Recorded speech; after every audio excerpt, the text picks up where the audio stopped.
dibuat hatinya untuk kepentingan umat. Nah itu. Jadi pikiran nggak ada lain, bukan untuk kepentingan istrinya, bukan untuk kepentingan saudaranya, bukan untuk kepentingan anak-anaknya, lebih condong dia untuk umat. Ini sudah disebutkan termasuk membela agama Allah. Itu.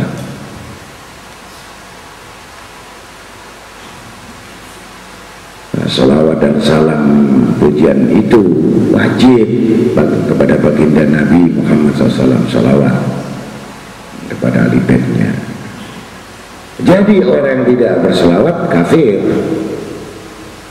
Sudah jelas. Jangan dianggap salawat itu sunnah.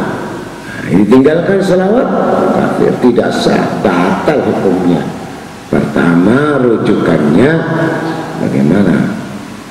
Bukan hanya cukup Allahumma sholli ala sayyidina Muhammad wa ala sayyidina Muhammad, sampai kama sholaita ala sayyidina Ibrahim wa ala ali sayyidina Ibrahim wa barik ala sayyidina Muhammad wa ala sayyidina kama barak ala sayyidina Ibrahim wa ala sayyidina fil alamin innaka hamidum majid.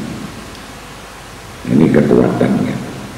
Maka dari sumber sholawat itu muncul ijma' dari para ulama, dari para tabi'in, bermacam-macam karangan sholawatnya. Ini untuk menguatkan bahwa orang-orang yang sudah tertanamkan kecintaannya kepada Nabi SAW tidak puas untuk memuji hanya satu bagian.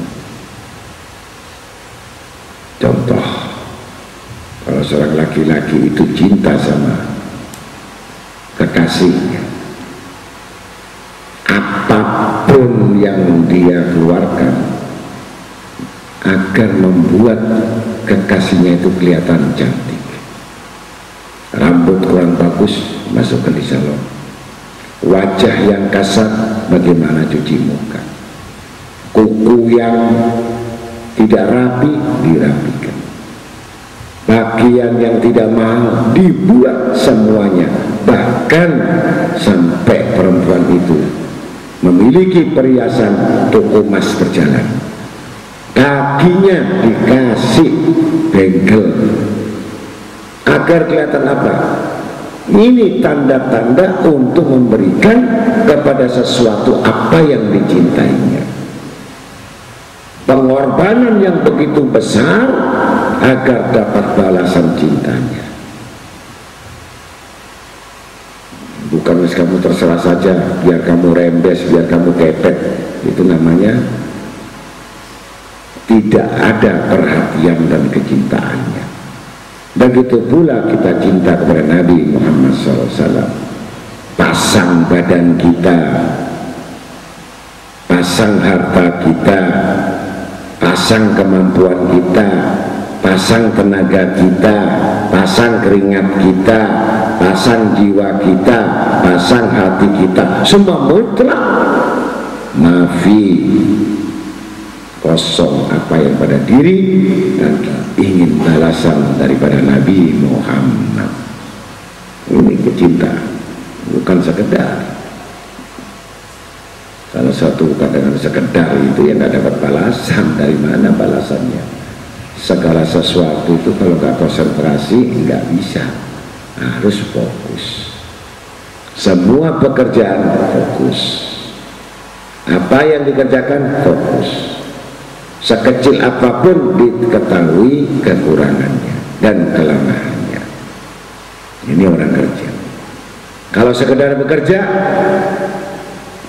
tidak akan mendapatkan hasil apa-apa dan tidak maksimal. Apa saja ini sudah diajarkan oleh Nabi kita Muhammad SAW. Maka selanjutnya dalam surat Al-Isra, surat 17 juz 15 ayat 67. Wa qaluhu ta'ala, wa idza massakumud durru fil bahr dhala man tad'una illa iyyah falamma najjakum ilal barin a'radtum wa kana al-insanu kafura. Sadaqallahul maulana azim. Dan apabila kamu ditimpa bahaya di lautan, niscaya hilang semua yang biasa kamu seru kecuali dia. Tetapi ketika dia menyelamatkan kamu ke daratan, kamu berpaling darinya.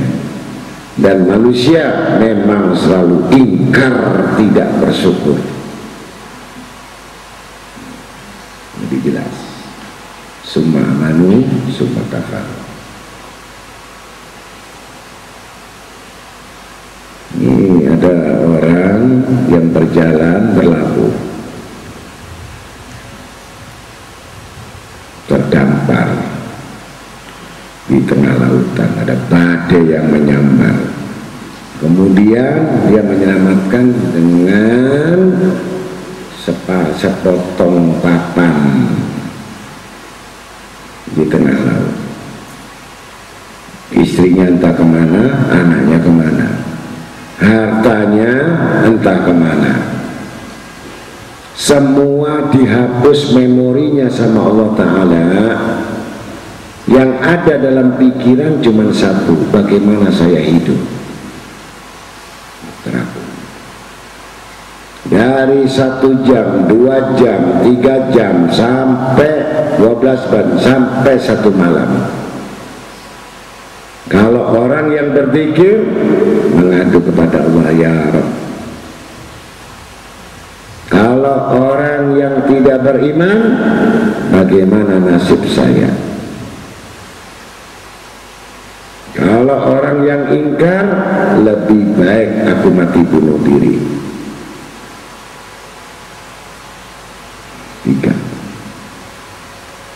Maka satu yang disebutkan di dalam Al-Quran ini adalah orang yang terapung-apung di tengah laut. Apa yang dipikirkan? Selamat. Siapa yang menyelamatkan? Hidup. Siapa yang menghidupkan? Minta mati. Siapa yang mematikan? Ya Hayyu hina la khaya ya muhyil mauta. Ya Hayyu la ilaha illa anta. Ini satu saja poinnya.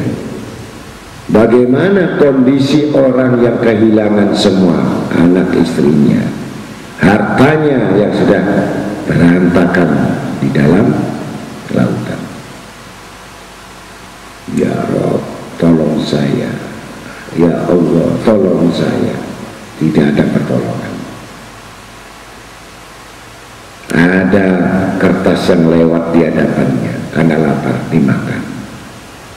Ada yang namanya plastik dimakan. Begitu mengambil air, dia minum, ditumpahkan makin kering yang namanya tenggorokannya karena asin. Di situ baru tahu pertolongan itu dari Allah, bukan dari manusia. Ini yang disebut orang-orang yang sudah bersandar tawakal kepada Allah. Ini betul-betul dia membaca la haula wala quwata illa billahil aliyil azim. Betul-betul tidak ada daya upaya. Betul-betul nggak ada lagi siapa yang bisa nyambung sama Allah. Ada kapal lewat, ya teriak, nggak dengar kapal tadi karena jaraknya jauh. Ada perahu layar pun jauh, kembali terapung-apung masuk hari yang kedua. Tidak ada yang dilihat, tidak ada yang dimakan, terkulai dia lemah. Ini taruhannya.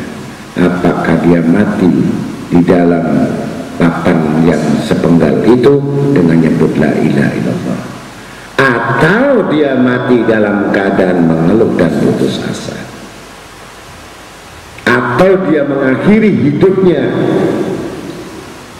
dengan memecah memecahkan kepalanya atau tenggorokannya dengan kapan itu. Di sini ujian orang-orang yang beriman terhadap sesuatu apa yang menimpa. Bukan pada saat kamu yang saat ini ada. Walaupun miskin dan melarat, masih ada air. Walaupun kamu nggak bekerja, tapi masih makan, masih sehat. Nah, di sini manusia melupakan dengan segala-galanya. Ini yang disebut ibadah yang betul-betul marifat kepada Allah, seperti halnya bahwa dirinya tidak kuasa apa-apa dan tidak berkuasa dan tidak mampu dan tidak terhalang dari segala apa yang di sekitarnya, kecuali dia memandang bahwa satu-satu pertolongan adalah Allah Ta'ala, bukan si nakhoda, bukan si fulan bin fulan. Bahkan saat itu terhapus pikirannya dari anak dan istrinya, atau si anaknya pun lepas dari bapaknya, atau istrinya terlepas dari suaminya. Ini sama-sama satu tujuan, yaitu bagaimana saya selamat sampai di daratan. Ini yang namanya kedudukan la haula wala. Kalau sekarang kita ada upaya, ada daya, ada kekuatan dan yang lain, ya kamu tidak pernah merasa yang penting saya ngaji. Ini belum sifat tawakal, belum benar-benar kamu membutuhkan Allah. Yang diminta oleh Allah Subhanahu wa Ta'ala betul-betul kontak dengan Allah dan betul-betul membutuhkan pertolongan Allah Ta'ala. Bukan sekedar Allahumma tolong saya. Ini kalimat munafik yang diucapkan di mulut manusia. Dia mengatakan saya minta tolong ya Allah, tetapi ternyata dia minta tolong kepada orang lain. Tolong aku ya Allah, tapi Allah tidak ada dalam pengertian hati dan pikiran manusia. Ini sebenarnya karena dia masih ada sesuatu yang dimilikinya. Bagaimana bisa sampai kepada ma'rifat kepada Allah Ta'ala, masih terhalang hijab-hijab yang mana mereka masih belum tahu kedudukan kemurahan Allah Ta'ala. Manusia tidak akan tahu kemurahan Allah apabila tidak tahu merasakannya. Satu contoh, peristiwa di tsunami. Semua hancur, keluarganya berantakan, meninggal, tertinggal atau tertindih dengan lumpur. Selesai musibah itu. Tetapi belum selesai. Rumah tidak ada, pekerjaan tidak ada, harta tidak ada, semua berlimpah bangkai. Yang jauh dari kota, kemudian dia hanya membutuhkan air. Air bersih pun susah didapatkan karena sudah amis dan anyir, tercampur dengan bangkai dan darah. Dan manusia tidak terlepas dari kebutuhan air. Walaupun saat itu manusia mempunyai peti, punya uang 1 miliar sekalipun, saat itu tidak butuh. Yang butuh saat itu, kapan saya dapat air? Ini sudah haus. Ada yang nawarkan satu aqua harga 100 juta. Jangan 100 juta, ambil semua peti yang isinya 10 miliar. Aku akan milih 1 gelas air. Berharga atau tidak? Nilai yang berharga ini di mana? Engkau akan tahu iman kita, engkau akan tahu di hadapan Tuhanmu pada saat kamu betul-betul mengalami sesuatu yang benar-benar dialami oleh mereka.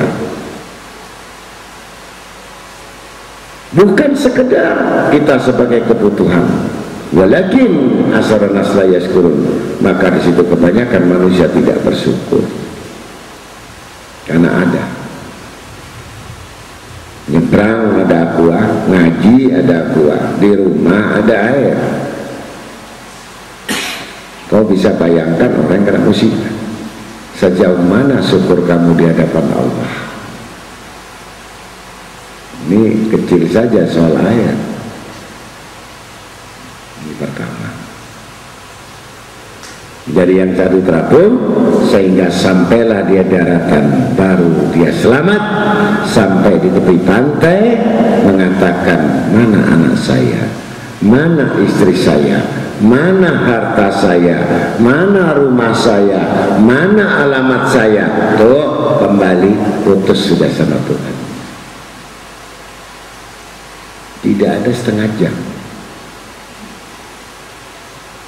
Bangkit yang penuh dengan lumpur, begitu bangun tidak bersyukur alhamdulillah, tetapi yang ditanya mana koper saya, mana harta saya, mana istri saya, mana anak saya. Itu sifat manusia yang sedikit bersyukur kepada Allah. Ini yang pertama. Begitu pula yang sudah dapat peringatan dari Allah Ta'ala seperti itu, mereka tetap menyangkal dan tidak bersyukur dan suka mengeluh. Jadi manusia ini suka mengeluh. Manusia diputuskan suka putus asa. Manusia itu suka apalagi malas, tidak bersyukur. Nah, kenapa orang dahulu kala, orang salafun saleh, kendaraan tidak ada, lampu masih lampu obor, tapi dia bisa menulis 30 juz Al-Quran. Sekarang media semua sudah ada, kertas sudah ada. Bahkan Imam Syafi'i setiap mencatat dari gurunya satu ayat atau satu hadis, ditulang pakai paku. Tulang sapi diambil, ditulis krek krek